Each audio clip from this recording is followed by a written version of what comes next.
Los Angeles residents stuck paying phone bills despite copper wire thieves disrupting their service. And in nearby Oakland, Oakland was forced to replace traffic lights after copper theft spikes. Just copper theft to the moon. You guys have been sending me tons of stories like this. Let's get into this one. Here we go. And if you think I'm joking about the whole copper theft, check this one out. I mean, this was a Mongo deal right here. The whole bridge. He took out the wiring on the bridge. Announcing a major bust near the 6th Street Bridge. Copper wire theft has been a major issue on the landmark bridge for months, and now the department says its special heavy metal task force is really paying off. Adrian, good morning. The 6th Street Bridge is really just one example of the larger heavy metal theft issue that's spanning the city of LA. Of course, this is just how dark it is. So here's our bridgeway right here. It is dark. I don't know if you know this, but driving through an area that has no streetlights, very, very scary. You're on a road and you got trees down, you can't see them. You know, this is LA. So you got, homeless fentanyl addicts just walking around. You can't see them. It's dark. As you can see from our vantage point right now, remember this was called the ribbon of lights, and it's also neighborhoods that are dark like that. I want to show you video shared with us by DeLeon's office. The Heavy Metal Task Force, spearheaded and introduced by LA Council member Kevin DeLeon back in January, has been working to track down the people at the center of the thefts. Now, during the recent busts, LAPD officers with the task force found copper wire that had been stripped, along with possible stolen tools, leading to scores of arrests. We're talking more than 60. You can see in the video, thieves appear to have used RVs. We expect to learn more about that element being part of a larger wire stripping operation. More on that during that news conference scheduled this afternoon. Now, Deputy Chief Oreb, who oversees the task force, posted this to social media saying 500 pounds of copper wire was found in this operation. The task force, I should mention, is part of a pilot program for the city of LA in council member Kevin DeLeon's district. That's District 14. Funded by the council members' discretionary dollars. Now, coming up in the next hour, I'm going to talk more about, or in the next half hour, I should say, I'm going to talk more about their plans to expand the program and more details about some of those recent operations that we just got a glimpse of. So what you've got going on is in Los Angeles, you've got thieves that are just going ham on anything, they refer to it as heavy metal. This is heavy metal. Now it's copper, right? It's copper. They're ripping off copper. I had somebody send me a pretty good story about how thieves are stealing HVAC units off of rooftops because you got a bunch of copper in there, right? They're just, snipping the electrical, getting them out of there, and How many HVAC units can a criminal bring in to a fencing up? Tristan actually cut. Let's go with. All right, here we go. Los Angeles residents are panicking over copper wire thieves knocking out their phone service and leaving them with the bill. That's not very nice. Over the last few months, Hacienda Heights neighbors have lost most of their landline services after thieves have been tampering with utility poles and other parts of the city infrastructure.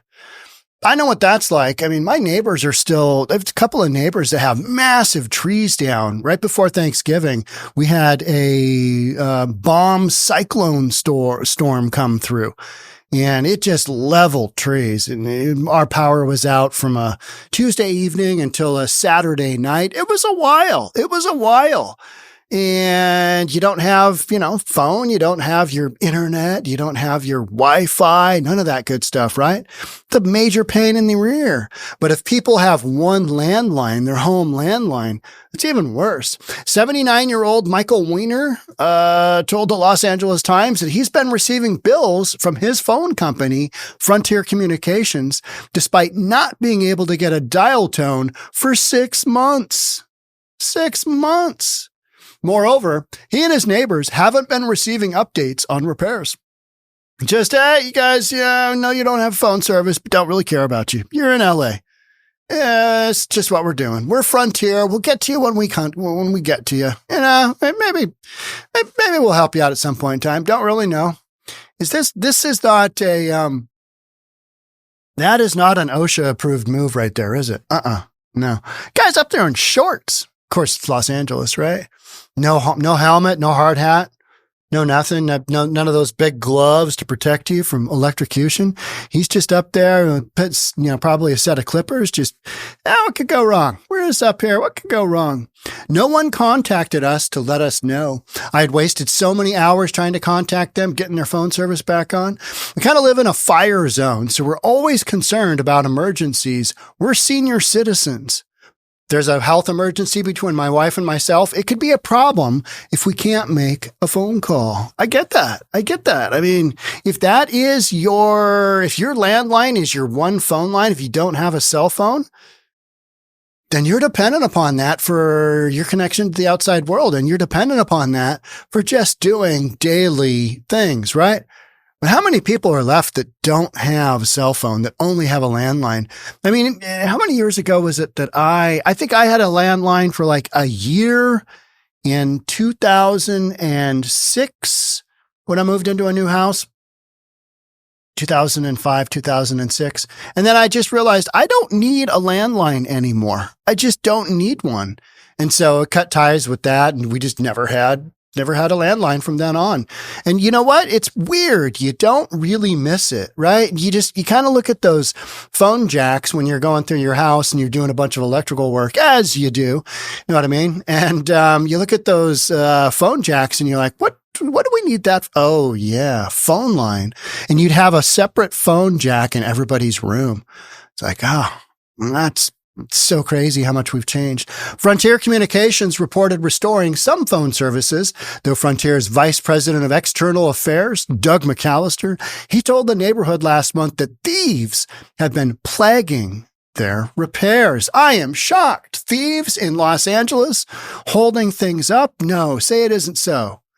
We've had so much cable theft, we're running out of copper, McAllister said. What happens is when we get it shipped to us, we put it up, we turn our backs, and it's gone. Boom, it's gone. Company is offering a $5,000 reward for anyone who provides information that leads to capturing the thieves. Los Angeles County Supervisor Hilda Solis is also offering a $20,000 reward. Crime does pay, just not the way you think, right? I'm committed to continue supporting our sheriff's department of its effort to solve these crimes, Solis said in a statement. Other residents are still frustrated with Frontier taking so long to address the problem and many still not having service. 65-year-old resident Diana Arnold told the Los Angeles Times that she and her family have now switched services. That's probably a good idea. But sometimes you don't have that option, right? Sometimes you're like, I'm stuck with this. When you can only get the Dish network or something crazy like that. I've always been fortunate to live in an area where I didn't have to, you've got no other internet service, but we're going to give you the Dish or a Starlink. Hey, how about getting a little Starlink starter kit from Costco? It's not just a landline. It's a lifeline, Arnold explained. Yeah. I mean, I get that. That makes absolute sense. And the fact that these folks in Los Angeles can't keep a simple utility like a phone line up and running kind of tells you everything you need, doesn't it? Tells you everything you need. One of the things with Gavin Newsom running for president in 2028, guaranteed he'll run. Even if he's, not the nominee, he'll run. But all the Republicans have to do is literally, hey, run on down to Skid Row, run on down to the Tenderloin, run on down to anywhere in Los Angeles, anywhere in San Francisco, anywhere in Oakland, where you got to, just block after block after block of homelessness. Just shoot a little shot of that, a little clippy clip, a little short, a little Instagram reel, and post that and just say, hey, coming to a city, coming to a state, coming to a county near you, if you vote this joker into office. So, yeah, go ahead. Vote for him. I dare you. I mean, that's literally what you're going to see as, and I can't wait because that'll happen. Just the most gruesome of homelessness and drugs and debauchery and, just the nonsense that goes on with this misguided compassion that just let everybody live wherever and do all the drugs they want. What could go wrong? According to Los Angeles Times, copper metal can garner up to $4 per pound and has been a hot commodity among thieves. Now, people say, but that's not a lot of money, Sean. And it's not. I mean, when they're ripping out all the wiring from these electric car charging stations, they're getting maybe $30. But if you are thinking, hey, a hit of fentanyl runs about $1, maybe it's $2, whatever. It's the risk to reward ratio is there. Crime does pay. And that's what I think a lot of people don't understand. And I've said this repeatedly is how little the drugs now cost. It's simple math. So you go and cause about $2,500 of damage to these electric charging stations for vehicles. And you get $30, $40 of copper wire out of them. They don't care. They're not the ones putting back the charging station. They could give a crap. That's another one of the things where the whole charging of, electric cars, it's like, all right, where are you going to do that? Where are you going to charge your Tesla Cybertruck? Yeah. Didn't see a lot of those down in Oklahoma City. Only saw one at my hotel. And my hotel was kind of this upscale European styled hotel. It was a Marriott. It was fine. It was in a loft, but there was a Tesla Cybertruck that pulled up and would charge every night. And it was from Texas. And I'm like, you're not a real Texan. You must be a Californian transplant. You got a Cybertruck. I mean, what self-dignified man drives a Cybertruck? These things are terrible. They're terrible. Give me an F-150.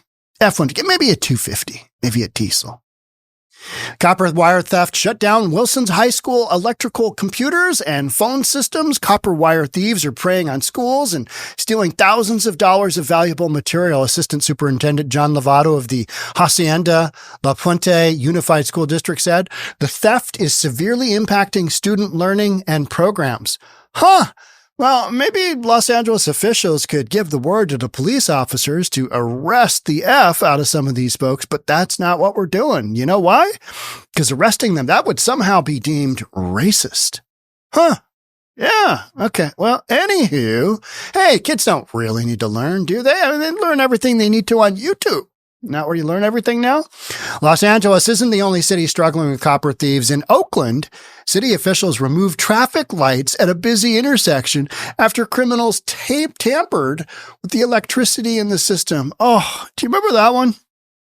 And instead, they just put up some enormous, signs on at the intersection. It's, don't go after the criminals stealing all this stuff. Just make it a little bit more difficult for the drivers to get through that intersection. Hey, where's the light? There used to be a light here. No light here. Well, you got to read all these, elaborate signs that are really tall because otherwise the signs get stolen as well. Yeah. Crazy, crazy world we live in. But when they are literally taking copper out of the lines that provide electricity to bridges, to schools, to charging stations, I mean, you name it. It is absolutely, nutty that this is happening. But then again, you're like, well, what did you think would happen? Here's another article. I'm not going to read this one, but this is totally what's going on. EV charging cable thefts are on the rise in yet another challenge to the appeal of going electric. So when we had our power out from Tuesday until Saturday night, and then the next morning I left for Oklahoma, I was really thankful to get the power back on before I had to, kind of just leave my house. And I hope it's all there when I come back. Yeah, somebody was going to check on it for me when the power came back on. But one of the things that, we all kind of joked about was, hey, they said to get an electric car. How would that be working out this week? And you've got no charging, areas that have power. Your charging station at home, no power. Yeah. I mean, the whole thing, even the gas station by my house, They couldn't get their pumps to go back on after the power went off and then came back on. They didn't lose their power for very long, but we're so dependent upon the power grid. And this notion that if we all just drove a Cybertruck or an EV, it's going to be great. We're all just going to live in Shangri-La. No, it's just not happening. And power grid can't handle it. We just don't have the infrastructure for it. But hey, let's just go ahead and continue this misnomer, this absolute ridiculousness that, maybe for another 10 years we'll be dependent upon fossil fuels. And that literally came out of our esteemed president. Yes, president. Isn't it weird when you say President Biden? Because doesn't it seem like we went from Biden to Kamala Harris, then we're now at Trump, right? We're now at Trump. Trump is not the president. He's president-elect. Kamala Harris is still our vice president. Joe Biden, sleepy Joe Biden, what is he doing besides pardoning Hunter? What is he doing? I know he ran to the rainforest. I know he tripped in the sand at his beachfront property.